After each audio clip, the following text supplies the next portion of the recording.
بسم الله الرحمن الرحيم. اللهم صل على سيدنا محمد وعلى آله وصحبه وسلم.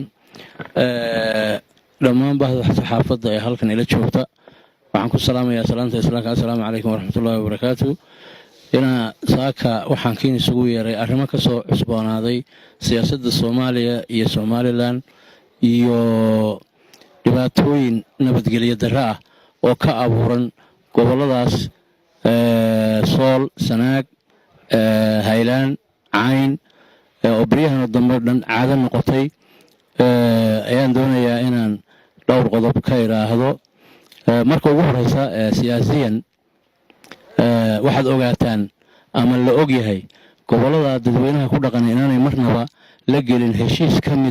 ka mid ama qayb ay ka noqonayaan maamulka Hargeysa ay ka noqonayaan ma ay dhicin mana jirto dadweynaha ku dhaqan goboladaas waxay aaminsan yihiin midnimada Soomaaliya oo ay dad badan kaga dhinteen dhibaatooyin badan u soo mareen taasoo aanay dawladda federaalka ayna ishii ay mudnaayeen ama gacantii ay mudnaayeen aanay marnaba ku eegin iyagoo dhanka kala dhowraya dadkaasina waxa ay dhibaatooyinka ku mutaysteen waxa weeye ilaa iyo waagii dawladdii dhexe burburtay midnimada Soomaaliya ayay u taagnaayeen ilaa iyo xilligii gumaysigiina way wadeen waa gobolada kaliya ee xiriiriya ama santarka u ah midnimada Soomaaliya taas waa taas sida awgeed dadweynaha ku dhaqan goboladaasi marnaba kama mid aha ama kama mid noqon doonaan maamulka Soomaaliland la baxay ee Hargeysa iyo Burco ku eg qodobka labaad waxaan ugu yeeraynaa maamulkaas isaga ah ciidamada uu hadda ugu dambeyntii soo dhigay magaalada iyo beddeleedkeeda kaasoo kuwaas oo lagu khalkhal gelinayo ama lagu cagajuglaynayo ama la rabo in lagu caburiyo sida caqligiisu uu sheegayo goboladaas iyaga ah gaar ahaan gobolada Sanaag iyo Highland waxaan ugu yeeraynaa inuu ciidamadiisa si degdega ugala baxo aagga uu keenay dadka dariska ah ee ceel wadaagta iyo daaq wadaagta iyo oon wadaagta ee dariska ayna waxaan u sheegayaa nabadgelyadii inuu rabo inuu cirka ku laalo ninka madaxda ka ah maamulka Hargeysa taasoo aynu wax kale aynan haysan goboladaasi ay haysteen ama dadkaas meesha wada degan ay haysteen nabadgelyo oo kaliya wax horumarna aanay haysan sidaa awgeed waa inaad ka digtoonaataan ishiin furaataa dhegtiina taagnaataa kana hadashaan inuu ciidamada uga noqdo fadhiyadii uu ka keenay intaa haddaan idhi waxaan rabaa inaan kelmad iraahdo dowladda federaalka ay waxay sheegtay inay wada hadallo la gelayso nimanka la yiraahdo Somaliland iyo Soomaali ahaan isweydiintiisu waxay tahay Somaliland yaa waay Somaliland ma habar jeclo iyo habar walba ma beesha dhexe qorada loo bixiyo reerkiisa xaqba ma qabaylkii degi jiray xilligii gumaysiga Somaliland oo Ingiriisku gumaysan jirayba yaa waay hodiya lagala xigay yaa lagala macaamilaya Somaliland waa teeway taalaftigeedu in hoos loo eego dowladda federaalka ay hoos u eegto arintaas iyo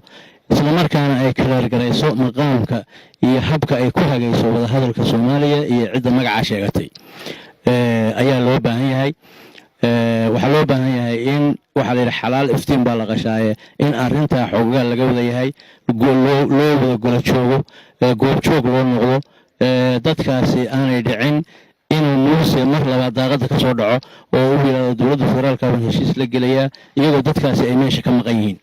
siyaasiyiin ahaan iyo shacab ahaan iyo dhaqan ahaanba ay ka maqan yihiin waxaan leeyahay waa in saddexda qayboodba la tixgeliyaa oo dhaqanka wixii ka joogta shirkaas cidda aqoon-yahanka oo academic kale u garanaysa waxana ay cidi ka joogtaa golayaasha dowladda dadka kaga jiraan ay cidi ka joogtaa iyadana intaasaan leeyahay waxaan kaloo ku laadayaa waxa weeye dadka midnimada difaacaya kaalinta ay mudan yihiin hoos waaga baan idin leeyahay waayo dowladda dhexe dadkoo dhan bay mas'uul ka tahay laakiin waxay mas'uul kaga tahay inay dadka iyo dalka iyo dadkuba ay mid yihiin wixii midnimada aaminsanna in gacan la siiyo waa waajib intaa haddaan taa ku dhaafo waxaan ugu yeerayaa dadka shacabka ee degan goboladaas xilli kala guuraa la galay xilli maxaan ku rahdaa dabaludaa la joogaa inaad iska difaacdaan gardarrada iyo ciidamada iyo maxaan ku radaa waxyaabaha la soo duldhigayo oo aad u midoowdaan ayaan idinku yeerayaa waxaydan geyin in laydan marsiiyana weli weligeen inay yeeshaan maaha way ogtahay inuu goboladaasi waxay lahaan jireen maamul iyo madax ingiriiskiiba ka horjeedeen oo la dagaalamayeen waxay lahaayeen madax soo jireena mararka qaarkood waqooyiga wax laga weydiin jiray ingiriisku markuu ka tegayna madax dhaqameedyadooda cid ka mida ayuu dhulka uga tegey qoraalkeedana waa la hayaa waxa weeye arrintaa iyada ma geyno waa inaad ka dagaalantaan waana inaad ka diyaar garowdaan waana inaad difaacdaan dalkiina naf iyo meel waxa aad leedihiin oo dhan aad gelisaan dadka gudaha jooga iyo dadka dibadda jooga arrintaasi waa ka siman yihiin waana ugu baaqayaa inay fadhiga ka kacaan gacan siyaasadeed iyo gacan difaac iyo gacan dhaqaale saddexdaasaana loo baahan yahay saddexdaaba inay aada iyo aada wax uga qabtaan qodobka ku xigaayo waxa weeye qurba joogta u dhalatay goboladaas waxaan ugu yeerayaa inay fadhiga ka kacaan ayayowstii dagaaladii ayayowstaa la joogaa soomaalida waxay tiradaa waa ayayowstii inaad maanta wixii aada u qaban lahaydeen dalkiina iyo dadkiina siyaasiyiin iyo milatariyan iyo dhaqaale intaba maanta ayaa laydinka fadhiyaa maanta fadhiga ka kaca ficil yeesha kursima meel dad ku wada hadli karo ama soomaali hadalkeeda aynu ka dhex tegi karo kursima arrinta fadhigana ka kaca qofayna qofka ku hadlayn dhaqaalaha iyo difaacuba labaduba waa muhiim waxaana horeeya difaaca waxaa horeeya difaaca wax walba xagga difaaca ayaad gacanta midigta saaraysaan gacanta labaadina waxway xagga siyaasadda iyo ka qaybgalka shirarka iyo qoraalada iyo hay-adaha waaweyn inaad wax la socodsiisaan waxa weeye ugu dambeyntii waxaan kusoo gunaanadayaa goboladaasi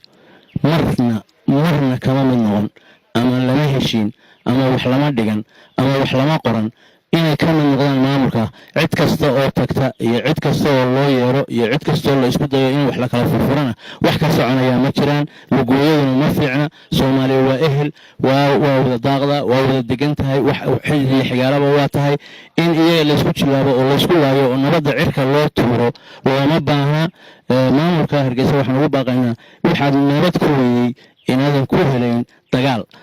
haddii cidi wax ku haysan karto caburin wax ku haysan karto cadaadis wax ku haysan karto hargeysa lagu haysan lahaa waxaad shalay diiday cid kaa yeelaysaana ma jirto meeshaa dadka ku waday meesha u socotidna waanu garanaynaa sidaa awgeed war dhanka wanaagsan mar xagga wanaagsan mar oo la noqo ciidamadaada oo carrada nabad u dah oo wixii kale oo aad siyaasad ku qabsan karto iyo wixii kale oo aad maxaan ku radaa dadka aad xukuntid wax ugu qaban kartid oo maamulkaaga waa hore kula galay ugu qabo laakiin meeladan waxba ka taran iyo laf aad tooran ku haysid iyo gidaar dhagaxa laguma garaaco dadka laguma lugooyo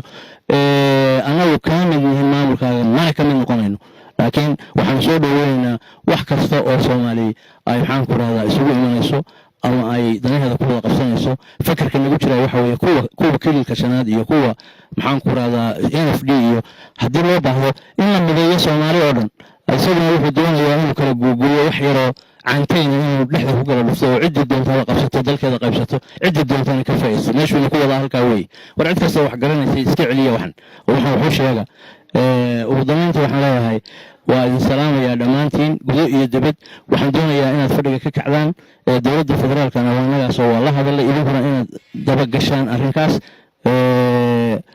madaxdeeda sare iyo golayaasheedaba dadka gobolada ku dhaqana waxaan u rajaynayaa inay gartaan waxa dantooda ku jirto iyo waxa sharafkooda ilaalinaya aad iyo aad baa mahadsantihin